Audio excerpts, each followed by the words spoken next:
당신이 찾던 무서운 이야기 고비의 TV.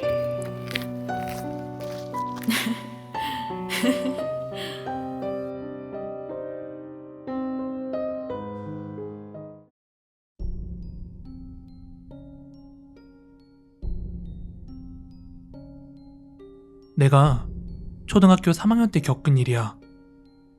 우리 집이 좀 구석진 곳에 있었는데 이웃 사람들이 좋은 사람들이 많아서 살기 좋은 동네였어. 그 중에 한 명으로 한 재수생 누나가 있었어. 제대로 기억은 나지 않지만 대학을 2번 정도 떨어진 것으로 기억을 해. 그래도 그 누나는 언제나 주위에 밝은 모습만 보여줬어. 그리고 나도 어렸을 당시에 되게 애교가 많은 편이라서 누나와 많이 친했었어. 그래서 집에도 자주 놀러가는 편이었지. 누나는 혼자 자취를 했었는데 좀 낡긴 했어도 혼자 살기엔 넓은 집이라 누나가 좀 적적했는지 나를 자주 불러줬어. 누나 집에서 같이 라면도 먹고 낮잠을 자기도 했어.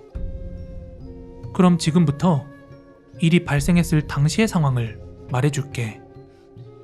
그날도 난 학교가 끝나고 누나네 집으로 놀러를 갔어.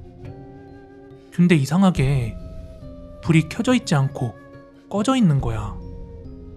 아까 말했다시피 동네가 좀 구석진 곳에 위치해서 어두운 편이었기 때문에 낮에도 불을 켜놔야만 했거든. 그래서 누나가 어디 나갔구나 이렇게 생각하고 집으로 들어와서 혼자 놀고 있었어. 그런데 다음날에 가봐도 계속 불이 꺼져 있는 거야.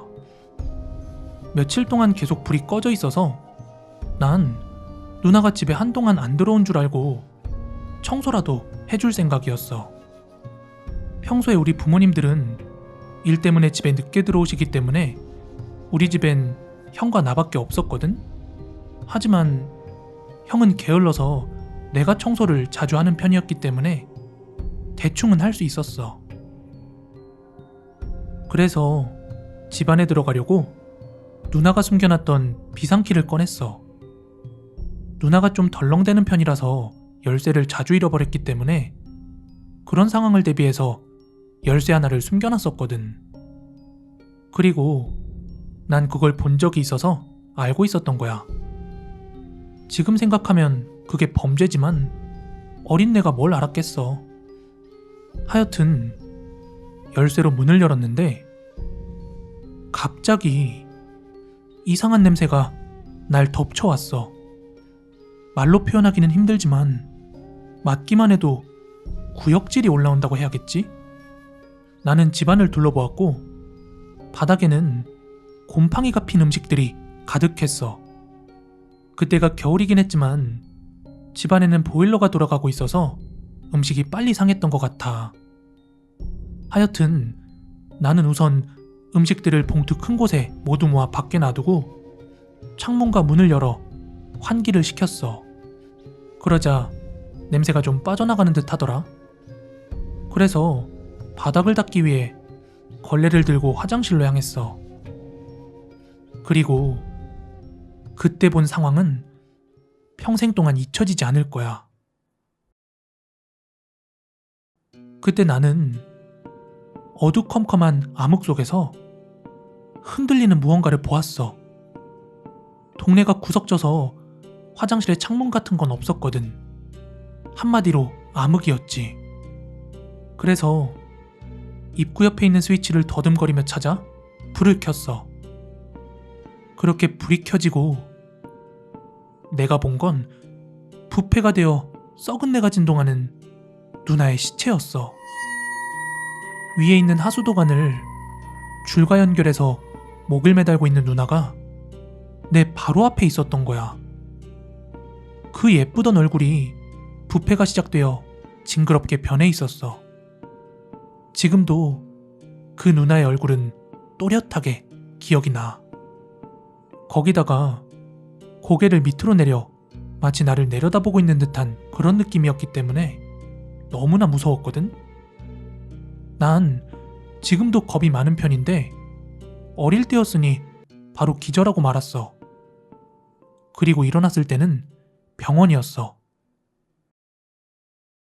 그땐 내가 제정신이 아니었어. 생전 처음으로 시체를, 그것도 가족처럼 친했던 누나의 자살한 모습을 보았으니까 정신적 쇼크가 심해서 말조차 하지 못했어. 진짜 병원에서 한 달 정도 정신과 치료를 받으면서 상태가 많이 호전된 후에 퇴원할 수 있었어. 집으로 돌아온 후 난 누나가 살던 집 앞을 잘 지나다니지 않았어. 가더라도 누군가와 꼭 같이 지나다녔거든. 그때 당시에는 너무나도 그곳이 무서웠어. 그리고 내가 집으로 돌아온 지 얼마 안 돼서 한 가족이 그 집으로 이사를 왔는데 아줌마 한 분과 그 밑에 아들 2명이었어. 한 명은 우리 형과 동갑이었고 다른 한 명은 나보다 1살 어렸어. 나이대가 비슷한 데다 같은 동네에 사니까 우린 빨리 친해질 수 있었어. 같이 집에 가서 밥도 먹고 목욕탕도 같이 가고 엄청 친해졌지. 그런데 그 형과 동생이 시간이 가면 갈수록 점점 수척해지는 거야. 처음에 형은 보통 체형에 동생은 좀 통통했는데 2주가 채 되지 않아서 형은 점점 말라서 마른 체형이 되어버리고 동생은 그 귀엽던 볼살이 쏙 빠져버렸어. 그리고 그 형이 너무 힘들었는지 갑자기 나한테 말을 꺼냈어. 밤마다 꿈에서 귀신이 나오는데 너무나 무섭다고 말이야. 난 직감적으로 그 죽은 누나라는 걸 예상했어.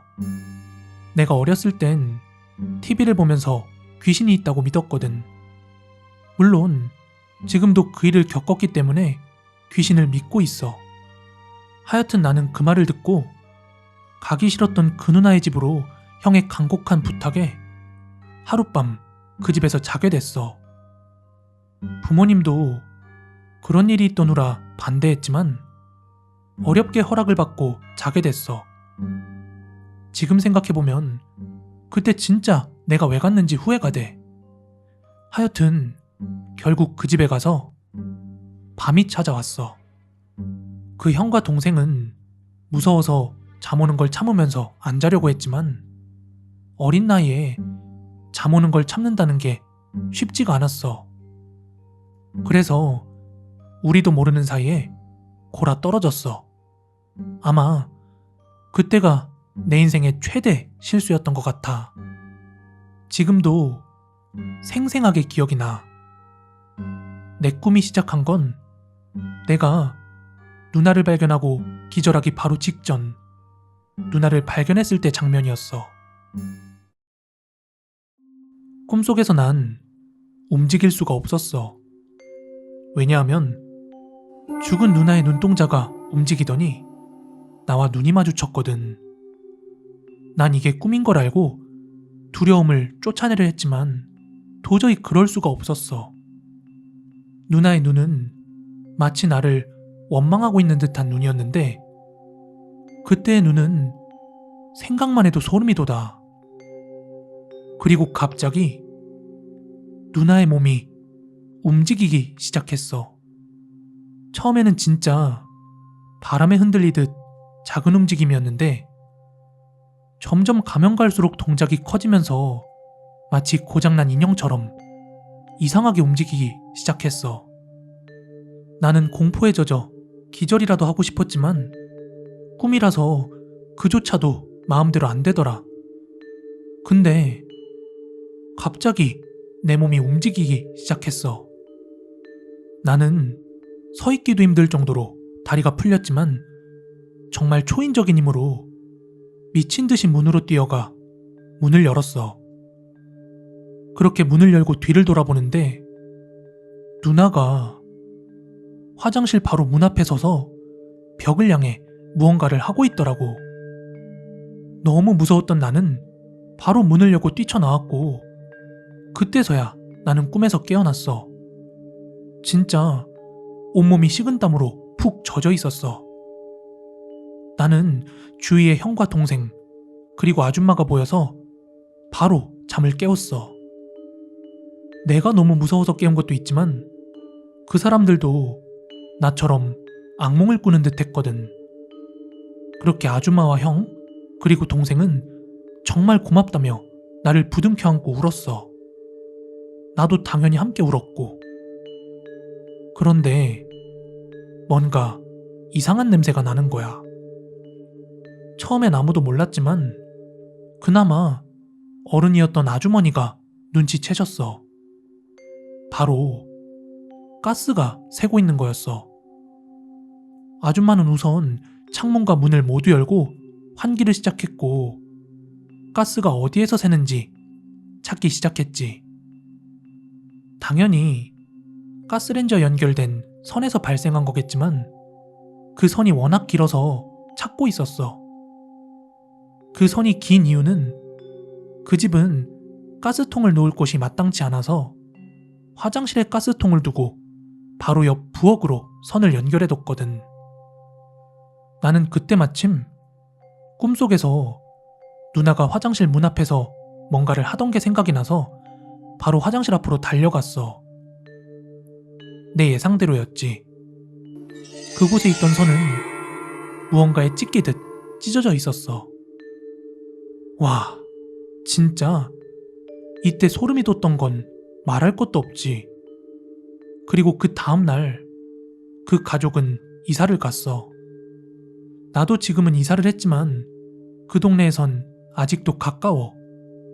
그래서 친구들과 놀고 집으로 돌아올 땐 가끔 그 집 앞을 지나서 오곤 해.